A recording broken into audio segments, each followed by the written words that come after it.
What's going on, guys? Welcome back to a brand new video. Thank you so much for clicking. Today we're going to be talking about Assassin's Creed Origins. By the title of this video, it is not a review. Like I said, you guys would be getting as soon as possible. Um, but that's why we're going to talk about it. As you guys also know, I was super excited for Assassin's Creed Origins. Anticipated the hell out of it. It was probably my most anticipated game of the year, outside of World War II, to be honest. And this is more like a review in progress. I guess I could say, but I'm also not a reviewer, so there's not a lot that I'm gonna be going over. No spoilers or anything like that, but just kind of my thoughts on the game so far and what I think about it, since you guys do deserve at least some thoughts on how I feel about the game so far. So yeah, let's just get into it. So right off the bat, let me just go ahead and say that the game it's fucking awesome. It is honestly a must buy for the year. Just from the game time that I've already have. I've already logged around 25 hours or so in the game, and I actually haven't played any of it today, so hopefully I'll be playing some more of it tonight. But it is one of these games where if I sit here and I constantly just keep playing it, because for the first two days straight I just played this. I didn't play anything else, and I'm kind of about to fully make that a full thing where I don't just play it straight, because World War II is coming out tomorrow night, and I'm definitely going to be on that quite a bit, and I'll be making some videos, of course, with my friends, and probably live streaming that when it launches. But I've been grinding it straight, playing as much as I can. I've been doing a lot of the side quests versus playing a lot of the main quests, but I am a decent amount into the story, I'd say. So what can I say about the story? The story is honestly really good. I'm very much into it right now. Bayek is honestly one of my favorite assassins, I think, now. He's got personality, he's got true emotions to him, and I really doubted him at first. I really thought he was going to be very underwhelming, kind of like an Altair in a way. And Altair is still a great assassin, but a little bit underwhelming. So far I can definitely say I love Bayek. He's an awesome assassin. Definitely could be one of my favorites. But what you guys are probably wondering about is the gameplay. This is definitely different from the previous Assassin's Creeds, and Ubisoft has made that very clear, but it does it very well. Like, at first, the controls, I did not like them, and then I kind of gave it a little bit, and I got used to it, and the controls are awesome. They're stellar. The combat is really cool. I like the combat. A lot of people say it's Dark Souls-like, and I guess in a way, if you want to compare it to that, you can, but it's not, honestly, exactly like that. The enemies actually can be a challenge this time around, which is awesome because I need a challenge sometimes. And what I like what they did is when you take out like these outposts, is see, they did the right thing with this game that I figured out so far. They made it to where like the outpost will reset. Like, say you are in Siwa, which is one of the main starter points, and say it's around like a level 4 area. That's what I'm gonna guess that I could remember. And then say you rank all the way up to level 40, which is the max level, I'm pretty sure. You can go all the way back to Siwa and face level 4 enemies, and it's just a breeze. But the reason why that's not an issue, like, you'd be like, well, then where goes the challenge? But the map is huge. I still haven't. I think I just uncovered maybe half of the map now.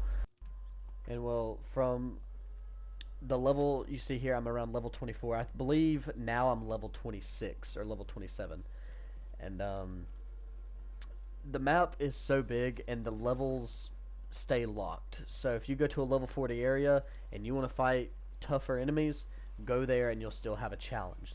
But if you want to go back and just kind of, kill for fun, all that kind of stuff, then you can go back to a previous outpost or area, and you can fight easier enemies if you just feel like messing around.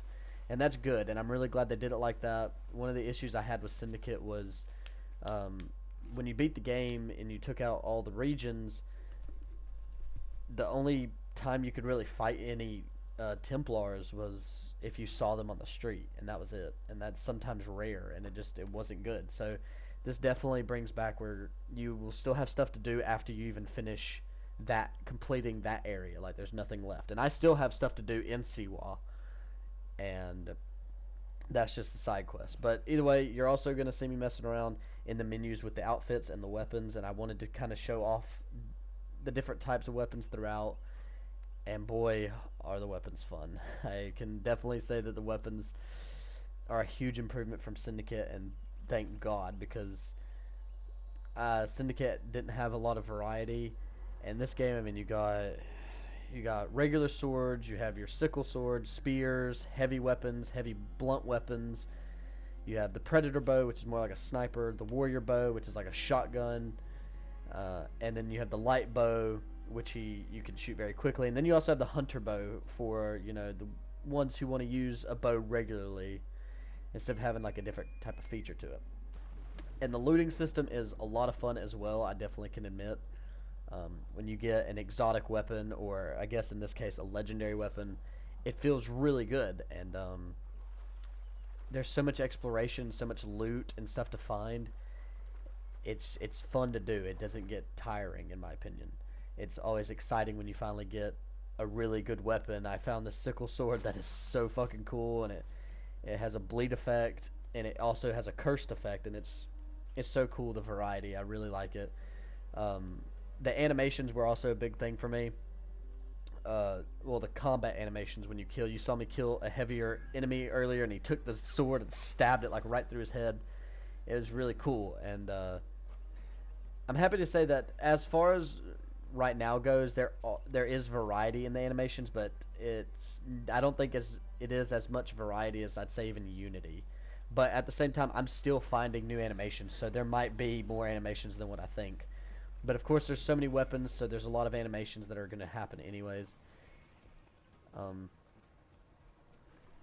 yeah, I could say animations are down pat. I'd say the biggest issue with the animations is some of the parkour, but it's not bad. It's really not. It all feels really fluid and good, and everything that Bayek does seems realistic in a way. This area, you see me take on this boat, and I end up having some small issues. I try to fight with hand-to-hand combat, but it's really cool, like how you can just go straight from being on the ground to being on these boats. And one of the coolest things is one time I took a heavy blunt weapon and smashed it down onto a boat, and it started sinking the boat, and it was really fucking cool. It happened on the launch night of the game. I wish I had the clip, but unfortunately I did not get it. And so yeah, definitely a lot of cool variety in the weapons department, and overall in the animations are really great. I definitely don't have really anything bad to say about the game.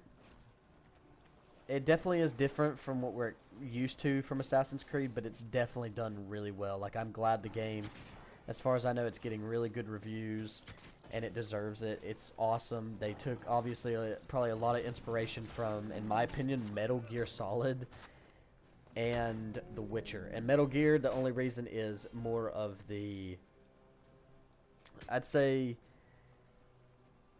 more on the exploration, but at the same time that can also fall in line with The Witcher. So I can't really say too much, but there was something that I remember on launch night. I said that it felt like a Metal Gear vibe, like they might have took inspiration from it. I don't remember what it was, but I had to say that now in case anybody understands what I'm talking about. So basically, I really do like the game. It's really fun. How a lot of the effects work, like if you get oil on yourself and you jump in the water, you'll see the oil slowly kind of get off of Bayek and go on into the water. Or say you light a fucking lion on fire, everything, if you hit like the hay that's on the thing, it set on fire because I was hitting the lion and the lion caught on fire, and it was really cool. Like I love that kind of effect. The world does feel alive. When I was playing, I remember I said that the world kind of felt like GTA alive, like everybody felt like they had a personality. all of the players felt like, or all the characters felt real. Like you were running into regular civilians who knew Bayak, and it's really cool. And some of them are just random, and they'll give you a side quest, and you just run into a random person that doesn't even have a marker on their head. Um, so definitely, if any of y'all are curious, from my experiences so far, about 25 or plus hours in, is it worth getting? You know, Christmas is coming up, and if you feel like getting this for anybody, or they're a huge fan of Assassin's Creed, or you are, and you're unsure about if you want to get it because of how it's changed, it's definitely worth it. I believe it is one of the best within the whole series, and I'm definitely excited to keep playing more. But Call of Duty is about to launch, and I'm not gonna lie to you guys, I have the whole campaign to play on night one, and a lot of grinding on multiplayer and zombies. Me and my friends are going for high prestiges on day one, and so I got a lot going on, but videos are coming soon. So thank you so much for watching, and I'll see you in the next video.